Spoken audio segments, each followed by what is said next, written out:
Thanks everyone for coming today to our weekly research conference. This is a hybrid event, so there are obviously folks in the room.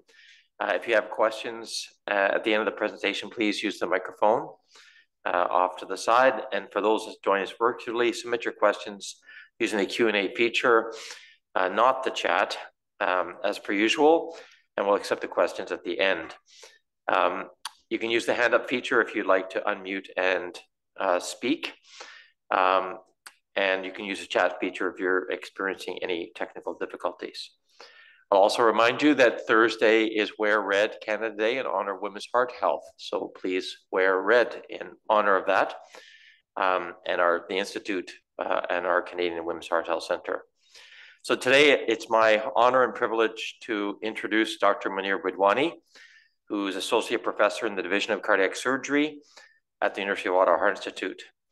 His clinical interests include aortic valve repair, open and endovascular repairs of complex thoracic aortic pathology, transcatheter valve procedures, mechanical circulatory support, and cardiac transplantation. He's also the founder of the Ottawa Heart Institute Thoracic Aorta program. He earned his bachelor's degree in the city called Toronto, and he trained in medical school at the University of Western Ontario, and then he was a cardiac surgery resident here at the Heart Institute. Did a research fellowship at Beth Israel Deaconess Medical Center in Boston, and did a master's in medical science at Harvard Medical School. He's also served patients in Trinidad and Pakistan, and has been extensively involved in the Aga Khan Council for Canada in a number of capacities. His research has focused on the mechanisms of aortic disease, preclinical models of aortic valve insufficiency and repair, and clinical trials in aortic surgery, which I think we'll be talking about today. He's also published extensively in aortic valve repair, angiogenesis, regenerative therapies, neurocognitive outcomes following surgery, and complex coronary revascularization. He's co-authored 2 recent Canadian guideline statements on medical and surgical management of thoracic aortic disease, and he serves as the co-director of the Aortic Valve Repair Summit, the largest international conference on aortic valve repair, which is planned for September of 2025, which the Institute is proudly co-supporting. His presentation today will be on understanding the thoracic aorta, a Titan quest. Without further ado, Dr. Boodhwani.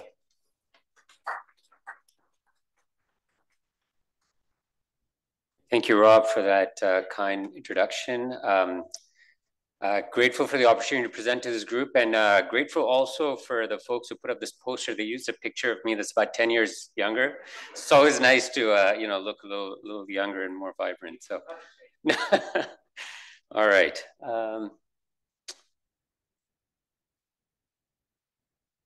Do I need to go into presenter mode here, or should I just?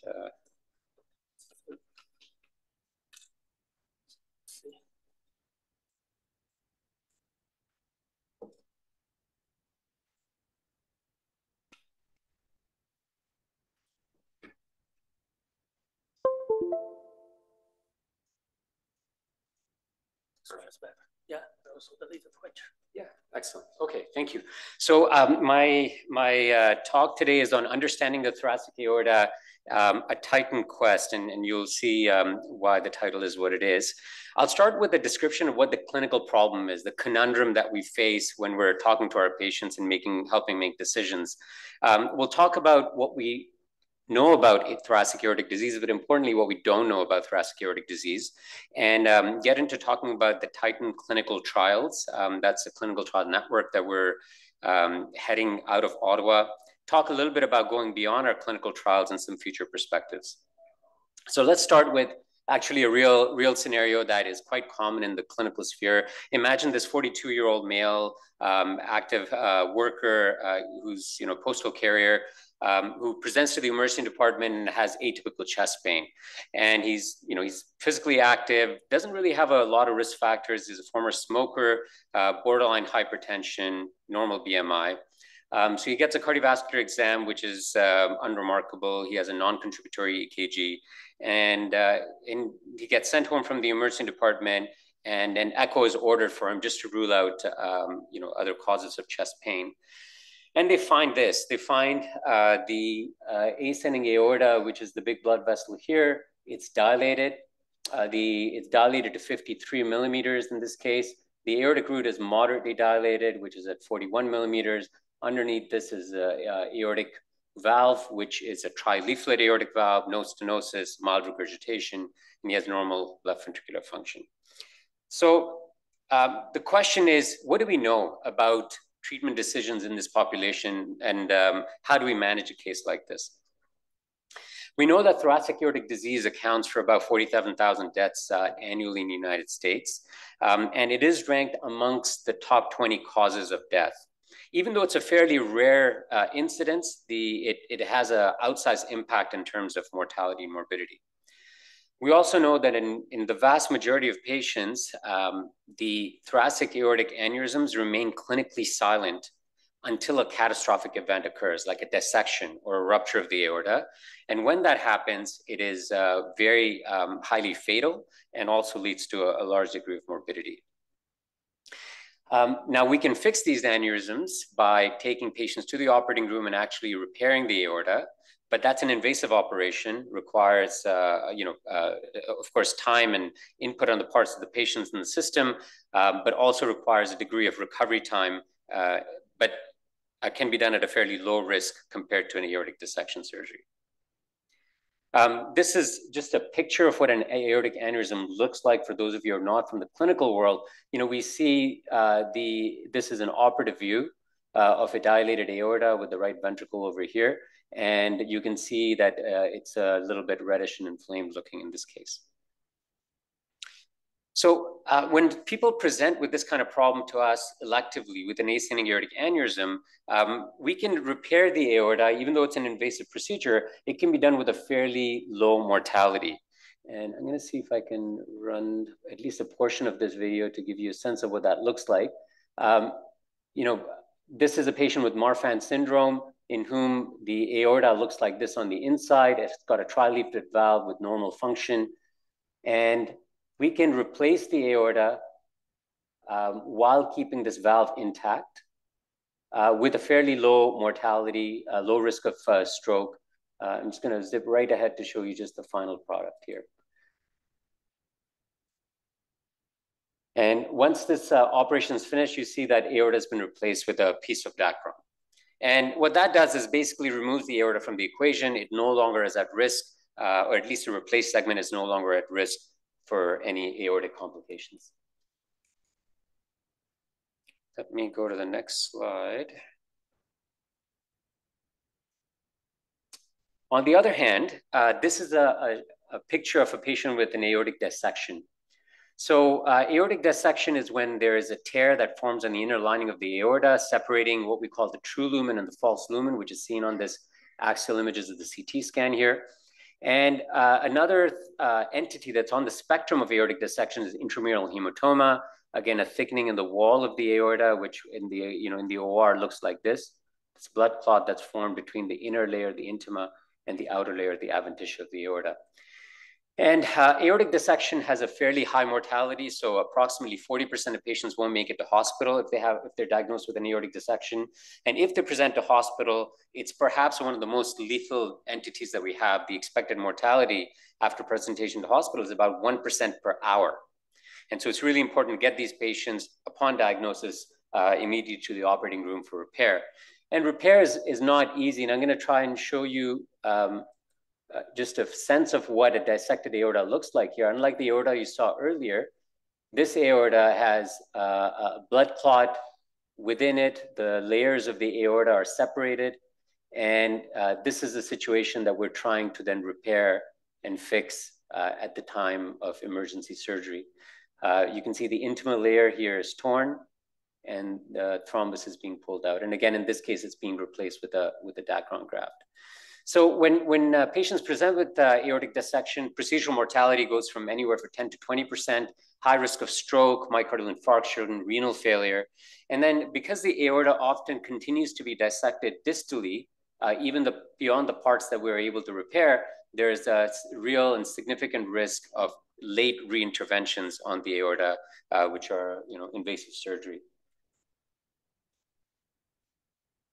So the treatment paradigm that's emerged over the past few decades is that if you're a patient who goes from having a normal aorta and has some risk factors, develops an aneurysm, that at some point along this line, you might develop an aortic dissection. And not only is this from observational data, but it's also from kind of theoretic data or biomechanical data. Laplace's law, which says that wall tension in the aorta is directly linked to the radius. So as the radius of this tube increases, the wall tension proportionally increases. And so it makes sense that at a certain point, we will bypass, or we will exceed the kind of the strength capacity of the inner layer of the aorta and lead to an aortic dissection. But if you can get to this aorta in time and replace it with an artificial tube, then this aorta is no longer at risk of dissection. And this kind of framing of the problem is basically the foundation of how we think about managing aortic disease. But I'll point out a little bit later on that this is not a complete picture at all. Now, when I see that patient, that postal worker that I described to you in my clinic, I'm trying to ascertain what are the risks for this patient if I decide to recommend surgery. So we talk about that. What is the risk of mortality with intervention? And I counterbalance that with a natural history of aortic disease. So what is the risk that the patient will have an acute aortic syndrome or a dissection? And what is the mortality if they have that risk? So we can say, well, the risk of surgical mortality is about 1% for elective surgery. On the right-hand side, we think of about 5% per year, let's say, risk of acute aortic syndrome. And let's say about half of those patients might die because they present late to hospital or they have a high-risk emergency surgery. And so 5% times 50%, that means 2.5% mortality risk on this side, 1% risk of mortality on the other side. Great, makes sense. Let's do surgery. We're going to repair the aorta and hopefully prevent the downstream sequelae of aortic aneurysm. But again, this is a simplistic picture. So if you think about the other issues someone might think about, there's the risk of morbidity. What about the risk of stroke, risk of renal failure, risk of other complications on both sides of the equation? What about other issues? What about the risk of reintervention? If they have their first surgery to replace the aorta, what are the chances that they might require another operation? If the valve needs to be addressed, what about the risk of valve-related events? What about the impact on their vocation? What about their quality of life? And all these things are kind of factored in clinically, but we have very little data on the calculus between these two scenarios. Furthermore, when we think of a natural history risk, that's usually thought of as a linearized risk or annualized risk. So we say 1% per year or 2% per year or 5% per year, whereas the intervention-related complications are a one-time complication. And those things are sometimes difficult for the patients to also grasp their heads around. Finally, there's patient preferences and values. Some people are very aggressive about wanting intervention, and there are others who would want to avoid intervention at all costs. Couple this with the idea that the aortic size changes over time and with the patient size. So as patients' own size increases, their body surface area increases, the normal range of what is considered appropriate aortic size also increases. And aortic size also increases with age over time. Now, this is the classic literature that has really guided a lot of our decision-making in thoracic aortic disease. This is data from Yale School of Medicine. They've now developed what's called the Yale Aortic Institute, where some of the very first and seminal studies came out describing the linkage between aortic aneurysm size and aortic complications. And they looked at several outcomes. So they looked at the risk of aortic rupture, the risk of dissection, risk of rupture or dissection, the risk of death, and the risk of any of the three. And you see that as the color of the bars gets larger, the size of the aorta gets larger, there's a significant, almost exponential increase in risk of complications. Similarly, on the right-hand side, the same thing is depicted, where you go from an aortic size of 3.5 to 4, 4 to 5, sorry, 5 to 6, and 6 to greater than 6. And there seems to be almost this exponential or this inflection point that occurs at risk in terms of the risk.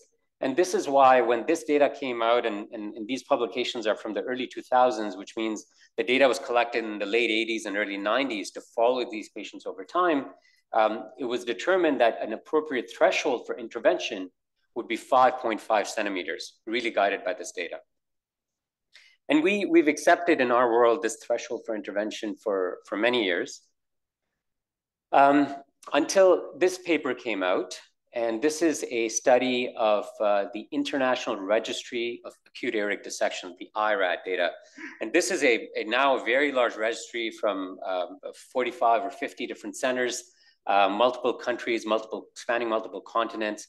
But this was one of their earlier publications. And what they did basically was they looked at the aortic diameter at presentation with type A dissection. And this is the kind of the graph that you get, which is to say that the mean aortic diameter at presentation with aortic dissection is 5.3 centimeters, which means over half of the patients who present with acute dissection would not be treated by our surgical threshold of 5.5 centimeters. So an argument was made, well, we're operating all these aneurysms as 5.5, but most patients are presented with dissections prior to 5.5. Should we be moving the threshold leftward or earlier? And sure enough, from the same group, the Yale School, they further analyzed their data more recently, larger cohort, more granular differentiation of the patients. And they say that they saw a hinge point, not just at 5.5 and above, but a hinge point in risk that occurs at 5.25, and then a second hinge point that occurs at 5.75. And the idea was that that exponential curve that we saw in our earlier graph is actually two stepwise upward increases in risk. And so there's been a fairly significant advocacy from this group to say that we should be intervening earlier. And so going from 5.5, there's a shift to now operate sooner on aortic aneurysms at 5.0. But you can imagine that even if we did this, yes, we might capture some of these patients that are presenting early, but what about everything on the left side of that blue line? Now, the story is, again, not complete because this is an example of a patient actually followed here in Ottawa. This is a 72-year-old female with a lot of comorbidities, including obesity, advanced COPD. She was followed in our thoracic aortic clinic, and we were following her aorta reached 5.9 centimeters. And we talked to her multiple times to say, do you want to have surgery? She declined multiple times and maybe appropriate to go because of her comorbidities. And then, 3 months after this scan, she presents to hospital with acute type A dissection. And you see what happens. The aorta that was 5.9 centimeters 3 months ago at dissection is 65 or 6.5 centimeters. So there's a sense that acute aortic remodeling happens at the time of dissection, independent of what it was prior to. And this is almost a 6 or 7 millimeter increase in the size of the aorta. So here's another question. Now, this has actually been shown in a study, a more systematic study of 63 type A dissection patients in whom a pre-dissection CT was available, as well as at the time of presentation. And the average increase in diameter associated with the dissection was up to 12 millimeters in the ascending aorta, up to 6 millimeters in the aortic arch, and up to 4 millimeters in the descending thoracic aorta. So makes you question one more time, if you go back here, the folks that are presenting with their aortic diameters of, let's say, 5.3 centimeters with their type A dissection, if you wanted to get at them before they actually had their dissection, you would have to push this threshold down quite substantially. And so this idea of size and risk is obviously not a complete picture, because you'd be operating on a lot of people with very, very small aortas in order to reduce the risk of dissection. There's few other kind of thorny issues that become apparent. So this is a systematic review and meta-analysis that we did prior to designing our TITAN study. And we looked at all the natural history data that was available on aortic size and growth rate over time, as well as the risk of mortality, rupture, and dissection. And if you combine, first of all, first observation is that there's a lot of heterogeneity in this data. Different studies are kind of all over the map. The second observation is that the Yale data is a significant outlier. It's the rightmost on the curve. So this one, major natural history study that's been guiding us is actually a significant outlier in terms of what we're seeing elsewhere. Admittedly, the average aortic size was a bit larger in this group compared to other groups. And the overall risk of rupture, dissection, or mortality is actually somewhat small. So it's around 2% per year annualized compared to what's been seen in other cohorts. When you look a little bit deeper, again, at another publication from the Yale group, another interesting to note is that the cohort's not large. It's a single center study. This is a paper that was published in the European Heart Journal that looked at the fate of the unoperated ascending aortic aneurysm. So they took all of the patients within their aortic program that were followed over years and years, and that was a total of close to 1,000 patients. It was a mixed bag of patients, so patients that some of whom had bicuspid valves, some of whom has connective tissue disorders. Interestingly, almost a quarter of them had a positive family history of aneurysms. So they take this mixed bag of population, and they looked at their outcomes in a fairly small cohort of patients. Interestingly, when you look at this area between 5 to 5.4, I'm not sure how visible this is to you, but the only point I'd like to make is the number of patients in this sliver is 177. All that to say that a lot of our guidelines, a lot of the decision-making that we're doing for thousands and thousands of patients around the world is based on outcome studied in actually a very small subset. Prior to designing our trial, when we polled a bunch of clinicians, of over 700 clinicians, and we asked them, at what point do you operate for your typical thoracic aortic aneurysm? About half of them said, well, they wait till the guideline directed threshold of 55, but close to half, for one reason or another, would operate at less than 5 centimeters. So there was obviously evidence of clinical equipoise at the time. Finally, the point I'd like to make from this slide is that this is a study from the Kaiser Permanente TAA data. This is a large health insurance organization working out of California, or they looked at the data within California. They looked at a population of something like 4.5 million people. And from that, they identified 6,700 patients with a diagnosis of thoracic aortic aneurysm and imaging to be able to corroborate their initial size.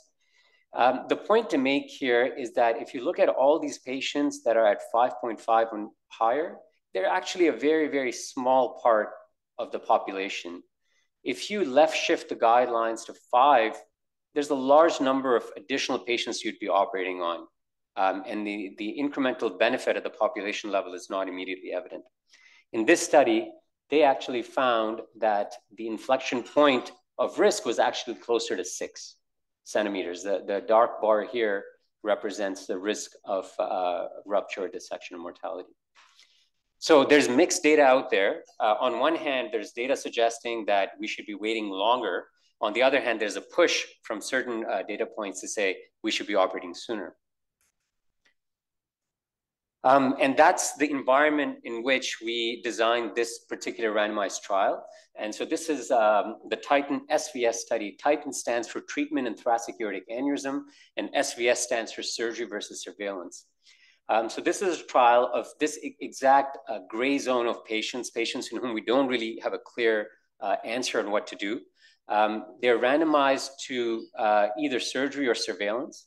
And importantly, the folks that are meeting any of the exclusion criteria, like age outside our prescribed range, familial aortopathy, rapid growth, multifocal aortopathy with descending aortic aneurysms, patients who are deemed to be unfit for surgery, or importantly, patients who refuse to be randomized for one reason or another are all enrolled in a registry. And this registry is really important to give us a sense of our natural history. The patients undergo optimal medical therapy, including hypertension management, smoking cessation, et cetera. And the primary outcome for this trial is all-cause mortality, with a variety of secondary outcomes, including acute aortic syndromes, outcome with surgery, incidence of surgery, stroke, aortic growth, and quality of life. We're fortunate to have an imaging core lab that's actually based out of the University of Calgary. And there's a biobank, which definitely is active at our site, but is slowly expanding to other sites as well. So we started this trial in 2020. Our expected sample size was 618 patients. And of course, in 2020, just right after we got funded, we hit the pandemic. Everything kind of got thrown back. And now, rather than think about a certain number of patients to be enrolled, we're targeting a certain number of patient years of follow-up, because that's where we expect to accrue our events over time. While we were starting and enrolling in this trial, it turns out that the most latest guidelines from the American Heart Association, American College of Cardiology, already started to left shift the guidelines. So they already started to say, well, if an asymptomatic patient has an aorta that's 5.0 centimeters, if they're in a multidisciplinary aortic team and the surgeries being performed by experienced surgeons, that is reasonable to proceed with that. So we're in the midst of assessing this question, and the guidelines are already starting to shift. But they do acknowledge that this is our trial of prospective RCT between 5 to 5.5 centimeters.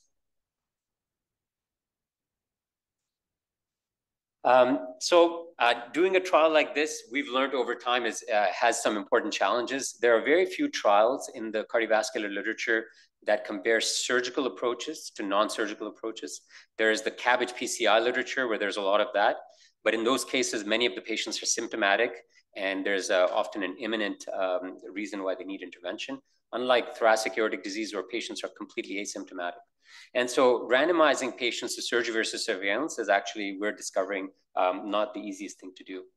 The kind of challenges we're experiencing are identifying the right patient population, but also important aspects of patient perspectives. Sometimes patients feel like they're living with this ticking time bomb, that they don't want to be randomized. They want to be in charge of what treatment they get, or they completely defer to the expert. And so they're looking to the expert to actually make a definitive decision than being told that, I don't really know what the right answer is. They may have some intercurrent issues, et cetera. And then, of course, our friend, the COVID pandemic has kind of altered our pace of enrollment. But this is what our current status of the Titan SVS trial is. So there are about 25 centers currently active across North America. We're at about approaching 50% of our patient enrollment target. And we're approximately 1/3 of the way through our follow-up target, which is expected to increase exponentially over time. And so I was just recollecting that I had presented at this forum about 4 years ago, where the Titan study had been launched about a year. We had 60 patients enrolled in the trial at the time. We had 35 in the randomized, 25 or so in the registry. We're at about 1,045 right now. We are enrolling very heavily in the registry. People are almost 4-to-1 enrollment in the registry versus the RCT, which was, again, an unexpected find. Majority of the randomized patients come from Canada. We're learning about the dynamic in the US, which sometimes, because of the market forces, competing centers, it becomes challenging and difficult for patients to get randomized. What I frequently hear is, I randomize a patient and the hospital next door says, I'll operate on you, because the guidelines now say that they can't. So that's a real dynamic, and it kind of behooves us to think about the kinds of randomized trials we can and can't do. Regardless, although the main clinical trial primary outcome data is embargoed until its completion, the registry has now become the largest registry of aortas between 5 to 5.4. So you'll recall in the Yale data, which was the kind of gold standard data, there was 177 patients in that sliver, and we're at something over 700. So at this point from the registry, we can make some small inferences about the data and at least mostly have a commentary on the types of things we're seeing in terms of practice. So our first study that we looked at with the registry was just looking at the impact of the new guideline changes on how patients with aortic aneurysms in this 5 to 5.5 range are going to be triaged. And we're seeing that preferentially, the new guidelines introduced a few new parameters that are indexed to body size. So they looked at aortic size index, aortic height index. This is a index aortic area, which is a cross-sectional area of the aorta divided by the height of the patient, or meeting any of these three criteria. And what we're seeing is that, preferentially females, as a result of these changes, will get much more surgery. And there's always been this notion that because of females having smaller size to start with, that their aneurysms tend to be underappreciated. And so the change of index sizing in the guidelines will actually improve access to surgery for women. Interesting finding here was our assessment of how real-world CT scans are being evaluated. So we compared in close to 400 patients, site-based interpretation of the CT scan versus core lab interpretation of the CT scan. And in about 38% of patients, there was a greater than 2 millimeter difference between site-based reporting and core lab reporting. And that's actually quite huge, because if you're trying to debate with a patient about whether to operate and you say, oh, your aorta is 5.1 and they're actually at 4.9, well, that's a pretty big difference. So in a large number of cases, they crossed a treatment threshold. So it, again, brings to our attention, how can we improve the quality of decision-making in this area? This is a third important observation from the study. This study was done by Ming.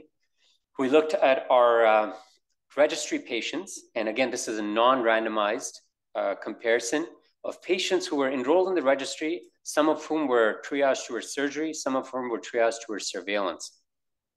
We wanted to look at quality of life, because quality of life is importantly understudied in this population. Right now, when we have these conversations, they're based largely on discussions around mortality risk and morbidity risk, but we don't really understand what's happening to quality of life in this population. Something has just changed here. My slides are not advancing. Let me see if I can fix that.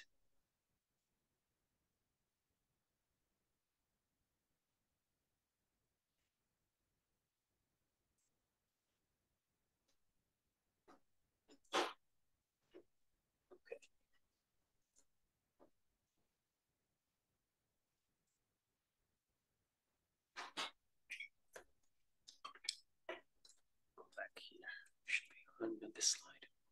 No, continue. Okay, thank you.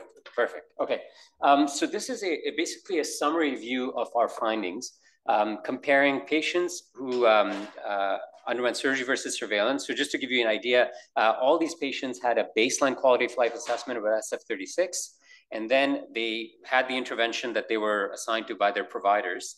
And 1 year later, a repeat quality of life assessment is done. So this is a baseline versus follow-up comparison. And the blue represents the surveillance patients. So this is the patients that basically had a baseline assessment, nothing actually happened.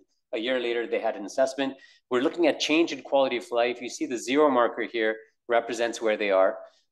This is the mental component summary with the mental domains on the left side, and the physical component summary with the physical domains of quality of life score on the right side. And for the most part, there's no change. The baseline versus follow-up comparison centers around 0, except maybe some drop in the mental domains, emotional limitations, social functioning aspects. When you look at the surgical patients, they're all in the positive area. So they experience an improvement in various domains along that entire spectrum, but most importantly, driven by improvements in their mental health, their emotional limitations, social functioning, vitality. And this is, again, an observational, non-randomized comparison, but it gives you an idea that patients living with this disease have a significant burden, a mental burden, that they're living with an aneurysm that could rupture or dissect at any time, and perhaps that there's something we can do to improve their mental aspects of their quality of life, either with counseling or, in some cases with earlier surgery. There's a third aspect of this that we looked at in our registry. We looked at what kind of operations are we doing and how well are we doing them. So this is the first time in a multi-center fashion that this has been looked at. And generally speaking, the outcomes for surgery are good. There's no mortality in this cohort. There's ICU stay is short, length of hospital stay is short, stroke rate is 1%. However, what is sobering is that about 30% of the patients undergo aortic valve replacement at the time of aortic replacement. So they come for a primary indication of aortic disease. They have very little or mild or moderate aortic disease, aortic valve disease, but as part of their aortic operation, a lot of them are getting valvular replacement prematurely. And so this, behooves us to kind of improve the quality in that sense, kind of promote the aortic valve preservation. Finally, this is a study that's being done looking at anatomic factors within ascending aortic aneurysms with the view to designing new devices for endovascular treatment of ascending aortic disease. So, people are familiar with that we do TVARs or stent grafting for descending thoracic aorta and abdominal aorta, but the arch and ascending aorta are kind of in exploratory phases right now. And because we had a core imaging lab, we're able to actually look at some of the parameters that would be useful in the design of future endografts. So there are some ancillary, second order kind of learnings from the trial that were not part of the original intent, but we're able to maximize the registry for that purpose. I'll say maybe a few words about where else this is taking us. I told you that the recent guidelines were released in 2022 in the US and 2023 in Europe. And when one looks at the quality of the recommendations in these guidelines, the red Class A recommendations that are derived from randomized controlled trials represent a very, very small sliver. Something like 1% to 2% of the recommendations are actually RCT based. And so having built this network over the past 5 years, I think we're in a position to tackle other problems within thoracic aortic disease and generate high quality evidence for that purpose. And so what started as a Titan SVS clinical trial has now really formally become a Titan aortic trials network. So our flagship trial is the surgery versus surveillance trial, but we've added 2 additional RCTs. One is called the COMMENCE trial. This trial compares mild versus moderate hypothermia for aortic arch surgery. And then this is the first ever randomized trial in acute type A aortic dissection called the Titan Head Start trial, comparing limited hemi-arch surgery versus more extensive arch surgery for acute type A aortic dissection. We've managed to get some pilot funding for some of these trials, and patient recruitment and center activation is underway. Finally, we've brought in the Titan Predict trial. This is a project that was initiated by Thais Coutinho, who is here, who's formally been brought in now into the Titan network. It's a cohort study looking at arterial hemodynamics and their impact on aortic growth and aortic events. I'll touch on this a little bit more. So this is the COMMENCE trial. Patients undergoing ascending aorta hemi-arch surgery are randomized to mild hypothermia 32 degrees versus moderate hypothermia 26 degrees, looking at endpoints of neurologic injury and acute kidney injury. This trial is now at about close to 40% of its enrollment target. 11 sites are currently onboarded, and we're hoping to get to 15 sites over the next few months. Finally, this is the Predict trial led by Thais, who's now at Mayo Clinic, but being administered through the Titan network. In this study, it's a prospective cohort study where patients with aortic aneurysms over 40 are included in the cohort, undergo arterial hemodynamic assessment with tonometry, undergo imaging to assess the size and some blood tests, and then have annual follow-up.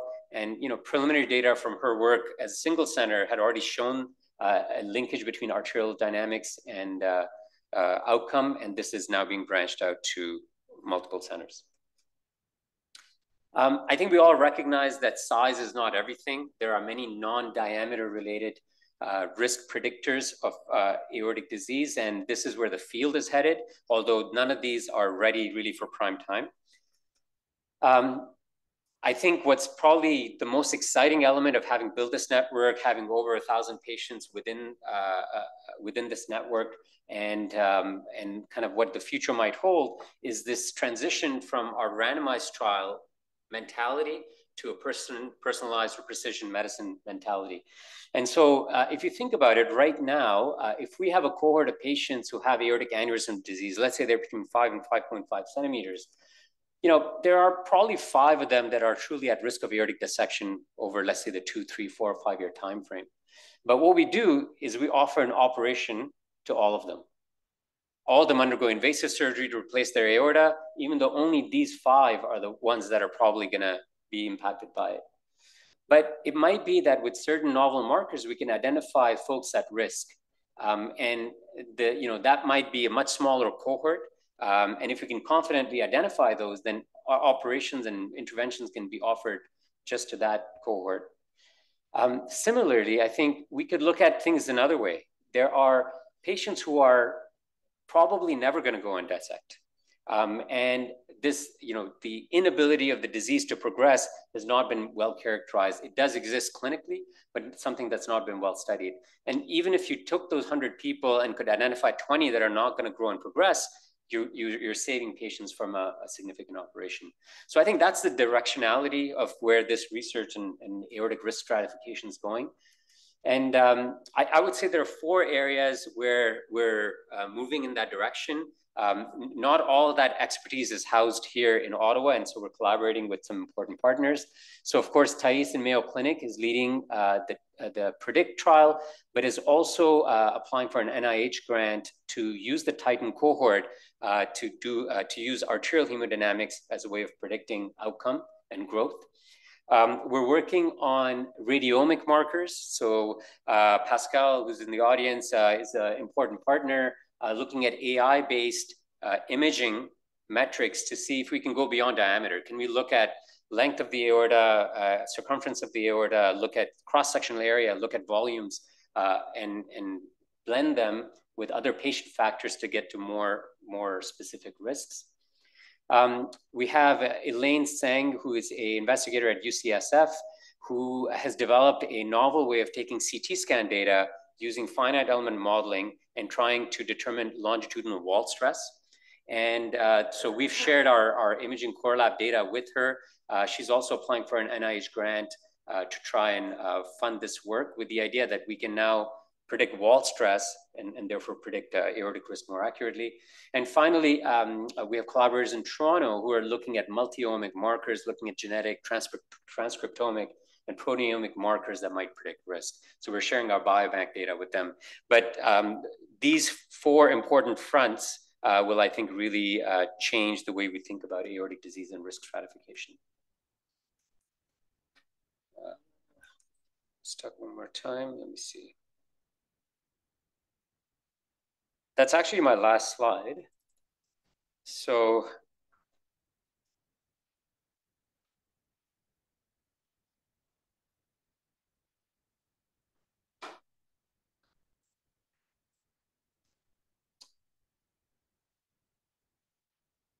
I think we can just stop there. It was my last slide was my thank you slide with pictures of a whole bunch of people on it, but we can skip that. So I'll end there. Thanks.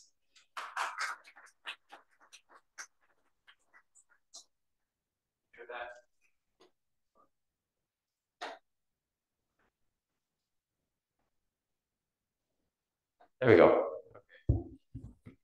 Yeah, that was fantastic. I love the journey from beginning with the data. Where's the equipoise? What are the key questions? Then gathering data, then designing the trial to answer the fundamental question that's going to inform practice. Like that is, if people want to know how to do it, that's how to do it.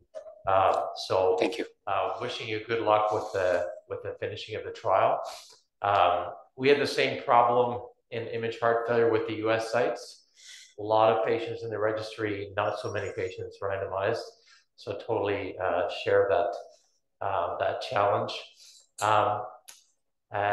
You're about halfway through. I'm interested in the evolution of some of those parameters that have come up that are also anatomical, whether you adjust your inclusion criteria, especially in women, and also how the surgery evolves. So how do you track that, the changes in surgery and surgical therapy and also medical therapy over time? Right, thank you. No, thanks, Rob, for those comments. They're great questions. I think we debated whether or not to incorporate index diameters into our trial. So we started the trial before the index diameters actually became ready for prime time, incorporated in the guidelines. And then once the trial protocol was actually active, there was a question about whether we should integrate them. And I think really the realistic options that we've considered but haven't acted on as yet is to broaden the inclusion criteria to those that meet the 5 to 5.5 centimeters, but also some additional patients that might meet index criteria that are now in the guidelines. The challenge with that is that it contaminates the RCT a bit. And so actually the way we're thinking about it now, and again, this is just very preliminary, is to think of Titan as a platform trial rather than a discrete trial. So the SVS stands alone, but that we can broaden the inclusion criteria and start a separate trial, also randomizing surgery to surveillance, but incorporating those other patients that wouldn't meet traditional SVS criteria, but would meet index criteria. And that might be a separate cohort that could be co-analyzed together over time, or analyzed separately. I think the future, honestly, for this, you saw that the graph where there's such a small sliver of RCT guided recommendations. I think the idea for us is to become a nimble structure that can add new questions and be adaptive in the design of our trials.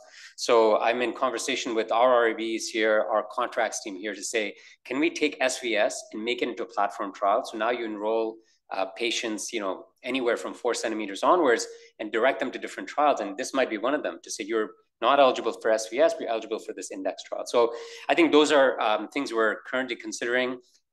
There's a trade-off between how much we contaminate the actual trial. How do results of surgery evolve over time? I think it's reassuring to know that surgery is currently being done at a very low mortality and morbidity rate, which is excellent. But I do think we are compromising on valve function, something that's not even mentioned in the guidelines. Like when the guidelines shifted left, there's no consideration of whether there's bicuspid valve, tricuspid valve, or whether there's valve disease present or not. And so I think there's a quality improvement opportunity here for, say, here's multi-center data that suggests we're replacing too many valves. Should we be doing something different? So in fact, it goes hand in hand with the symposium we're having, which is say, how do you preserve these valves? How do you repair valves more when you're actually primarily there for the aorta? Do you stratify for valve disease? We had originally in our protocol built in a stratification for bicuspid aortic valve disease, yes or no. But ultimately, when we tried to practically do this, there are a subset of patients in whom bicuspid valve status is not known. So they come in with a CT scan, either the echo is non-diagnostic or it's indeterminate. And if that's the case, it screws things up in terms of randomization. So we got rid of it. One other question. There's a question here. I'll ask my question. Yeah. So I'm also fascinated by the sub-studies that are evolving, recognizing that size may not be the only factor. So the functional aspects, I didn't hear the details on the radiomics, like what are the non-diameter parameters that are being looked at with the AI? I see Pascal here too, but maybe you can expand on that. It also sounds very exciting. Yeah, sure. And Pascal, feel free to add. But I think the first is that we've considered diameter for a long time. We've now considered indexed diameter measurements. We've considered cross-sectional area. All that's in the literature. There's a suggestion that length of the aorta is a predictor of outcome. That's in the literature. But you can imagine that the aorta is a three-dimensional complex structure. So by reducing that complexity to one parameter, whether it be length or diameter or circumference, is not doing justice to the whole thing. And so I think we can, I think we would go towards more 2D and 3D markers. The challenge is that for a radiologist to sit at a console and make those measurements is complex. We already saw a lot of inter-observer variability.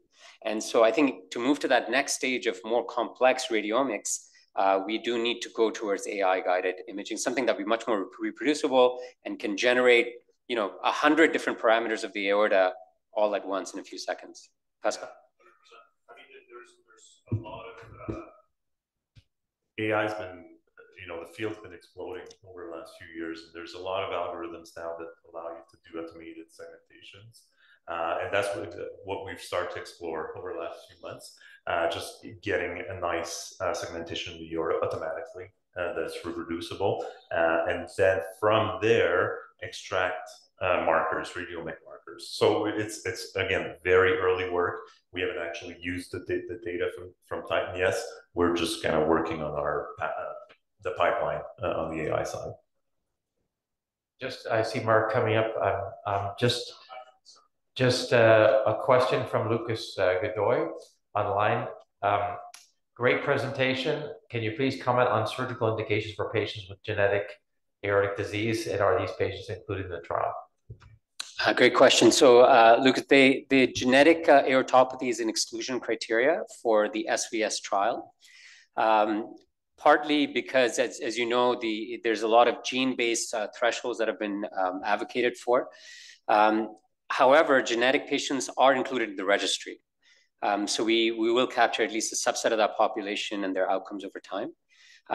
In response to what I said to Rob about platform trials, I think the future of this would be to have within the Titan umbrella an arm for genetic aortopathy, where there would be different thresholds. So for non-genetic, it's 5 to 5.5, but for genetic, it might be 4.5 to 5, and they could be randomized against surgery or surveillance. So right now it's not active, but that's sort of the direction we're going in.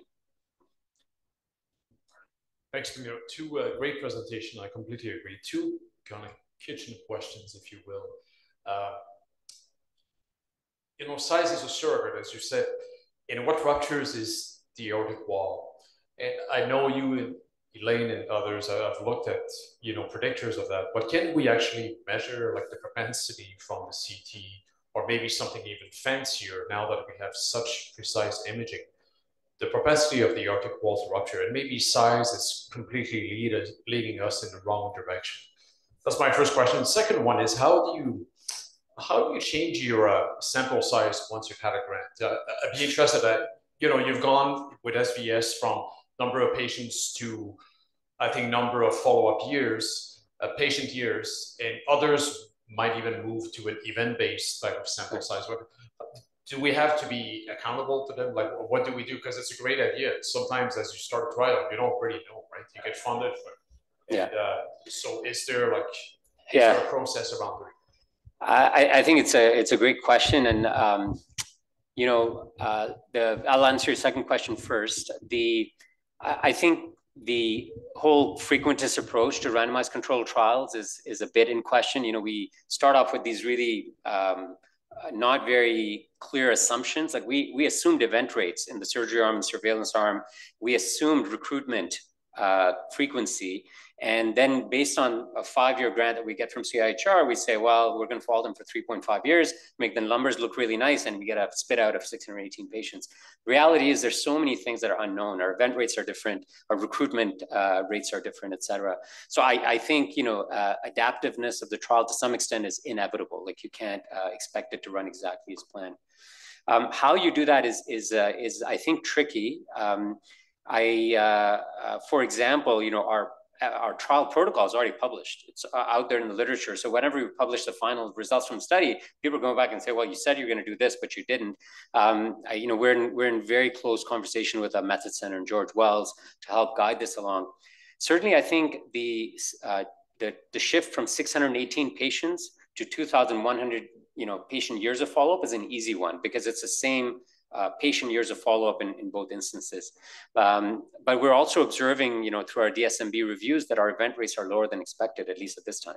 So we'll have to probably continue this trial until we reach the minimum number of event rates and then do the final analysis. I don't have a great answer to this, but I think maybe more of a shift to Bayesian approaches in the future would be more useful. Your other question was around, can we look at something different in the aorta beyond diameter to predict risk? And I think that's the overall thrust of everything we're doing. But I don't think we have a silver bullet on this. I don't think there's any one parameter. I suspect what will happen is we will probably land on a combination of parameters that we would combine with patient factors and maybe even some genetic factors in the future to say, okay, give me all your data and I'll say your risk 5 years is 25%. I don't know if there's a silver bullet out there. Like there must be people who you follow who are at 4 or 3.9, where you have an MRI at some point and you have the super high resolution.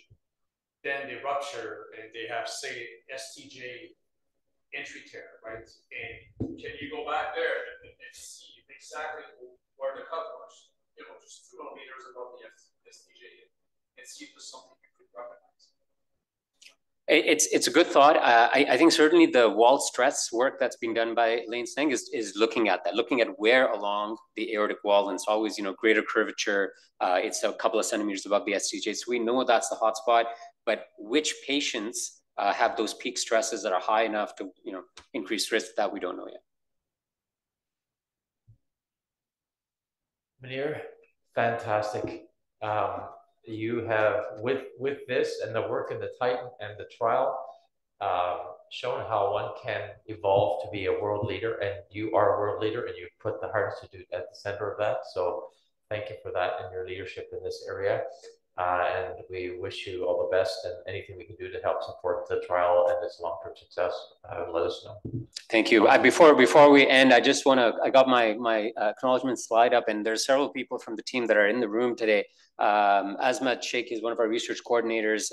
We have Katira as part of the team, Alice Black, our research manager, and the biobank team that makes this function. So I think it's important to recognize that this work is not possible without a large body of people. Thank you.